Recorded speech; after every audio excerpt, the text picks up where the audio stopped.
না। আসসালামু আলাইকুম। ফেসবুক ও টিকটকের ভাই ও বোনেরা আসসালামু আলাইকুম। কেমন আছেন? আশা করি আপনারা সবাই ভালো আছেন।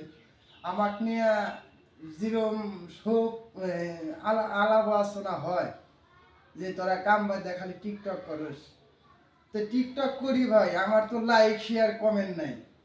এখন আমার এমন হয়েছে আমি রাস্তাতে যাইতে পারি না, টিকটক করস। তো টিকটকের জ্বালাই, ফেসবুকের জ্বালাই আমি তোদের মোবাইলের সামনে যাই, মোবাইল খুললেই কষ্টের পাহাড় 420 দেখি, কষ্টের পাহাড় 420 দেখি। তো ভাই আমি সবাই যেরকম মুখে যেরকম বলে ফোনে তো এরকম বলে না। ফোনে যদি হালকা কিছু বলে কমেন্টে বলে তাই তো আমার কাম। এগুলো না বলে খালি বলে যে তোরা দুই চাচা বাস্তা খালি টিকটকই করস, তোদের জন্য আমি ফোনই চালাইতে পারি না, ফোন খুললেই তোদের 420 কষ্টের পাহাড় 420 আকাম।